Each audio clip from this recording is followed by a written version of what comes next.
All right, we are back for the Real News.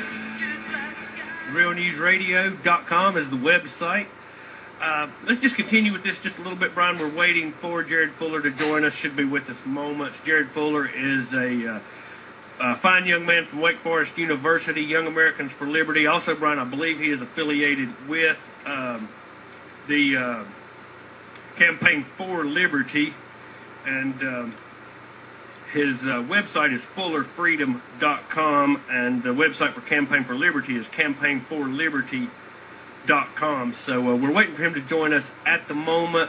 But just to reiterate just a little bit, Bilderberg meeting going on as we speak. Timothy Geithner reported to be there. I urge everyone to look into this for yourself. It is an extremely interesting event, totally unreported, secret societies, invitation only. It's where the real power lies. We will be able to report to you next week. I will guarantee you some of what you will see in the next 12 months as far as policy, gas prices, and that's something else, Brian. Gas has went from, $1.90 to $2.30. No one said a word. Why? What's this about? No one's questioning it. It's certainly not a result of increased economic activity. I can assure you that. No, in North Carolina, the order, they're even talking about, because people are conservative, they want to raise the taxes. The middle class never wins. Never wins. If you don't buy the gas, they raise the tax. If you do buy the gas, then you just have to spend that much more at whatever price they dictate. It's the only product in the world that goes from $2 to $4 to $1.50 back to $2.50. Unexplainable. Everyone questions it, but we never get answers. And so it's just amazing. But we're going to continue with some short news, waiting on Jared Fuller to join us. I do have his phone number. Could call him if we've got an issue. But Brian, let's talk just a little bit. This was AP, Reuters. A day after Chrysler LSE moved to eliminate nearly 800 dealerships, General Motors on Friday told about 1,100 U.S. dealers their franchises would be terminated late this year. First thing I thought of, less dealers, doesn't that result in less possibilities of selling their cars? But this article goes on to say that the cuts are part of a larger GM plan to slash 2,600 of its 6,200 dealerships as the automaker tries to restructure to become profitable again. The move will likely cause losses of thousands of jobs across the nation. Governments will lose thousands of dollars of tax revenue as the dealerships are forced to close. As GM and Chrysler lost market share to Japanese and other overseas brands, the automakers as well as Ford ended up with too many dealerships. Many are barely getting by and can't afford to upgrade their facilities to hire better personnel. And their idea, Brian, is with fewer dealers, consumers won't have as much competition, said Aaron Bragman, an automotive industry analyst. No longer will people be able to shop between 3 and 4 dealers within 15 minutes of each other for the best cutthroat price. So they're using this analogy to say they'll actually be able to sell us the cars for more money. Your thoughts? I mean, what do you think of this? And let me tell you how this works. I know you know this, but say, and I'm using this as an example. Well, I don't know this to be a fact. Let's say our Chevrolet dealership closed.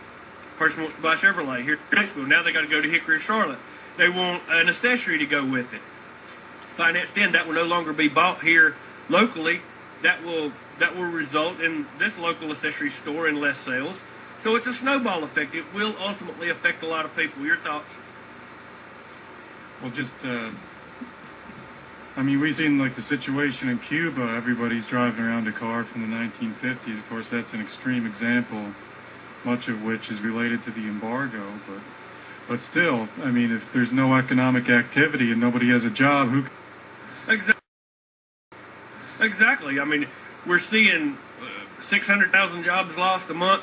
Even some of the puppet media had the audacity in the last 2 weeks to report that we were at the bottom and things were climbing. Then we come out, 1,900 dealerships closing. Even the most dim-witted simpletons should be able to put together that this thing is far from over. Do you agree? Well, how many hundreds of thousands of people does that mean are getting laid off in addition to all the other hundreds of thousands being laid off? Yes, the numbers they're giving us, they have to be skewed. They have to be. We're not getting the tip of the iceberg. Even the official number now is almost 10%, which is in itself is high, which we know it's always much higher than the official number, but still, even the official number is very high. Yeah, and the official number is probably 50%, like that 50% on the dollar they borrow. What is the actual definition of depression? Is it unemployment over 10%, or is it so many months of stagnation? I think there's a couple of factors. One of them is the unemployment number, and like you say, there is a certain period of, I think, GDP contraction, something on those lines. Well, unless they pull the miracle out of the hat and the Bilderberg group that's meeting says, hey, we're going to end the recession, this is how we're going to do it, then it would happen. But if that doesn't happen, this is going to be termed not the Great Depression, but the Greatest Depression. I've told several people where we're at right now is where we'll be at hopefully 3 or 4 years from now, because it's going to keep going down and it's going to have to come back up. And I think we're a long way from the bottom. So we're still waiting to be joined by Jared Fuller. This is an interesting story that I saw yesterday. Give you some idea of the economic crisis. Schwarzenegger under fire over mass sell-off plans. Faced with a massive budget crisis, California Governor Arnold Schwarzenegger has outlined a major budget cuts and plans to sell some of the state's most treasured landmarks. I heard you mention that to me. Yeah, go with that. That'll be interesting. Schwarzenegger unveiled proposals on Thursday to replenish California's state coffers and counter an estimated budget shortfall of $15.4 billion. Plans include drastic budget cuts as well as a sale of the Los Angeles Coliseum, which hosted the Olympic Games in 1932 and 1984, and the 157-year-old San Quentin State Prison, which houses 5,000 inmates. Whoever made this decision to throw this on the table 5 days before an election made a boneheaded decision, said Yev Sarkowski, president of the Coliseum Commission, told the Los Angeles Times.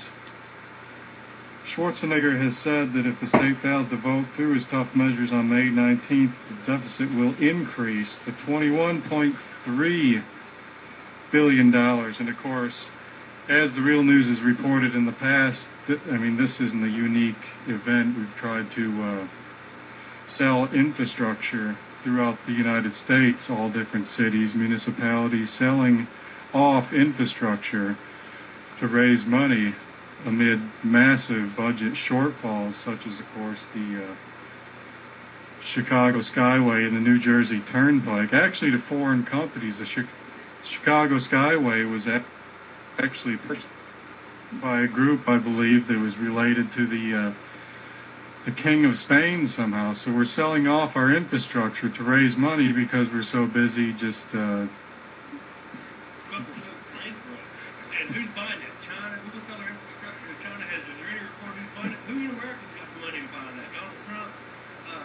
This is the selling out, the wholesale selling out of our republic. The people need to wake up. This is the truth. What's next? Mount Rushmore is going to be owned by, Vladimir Putin? I mean, how far does it go?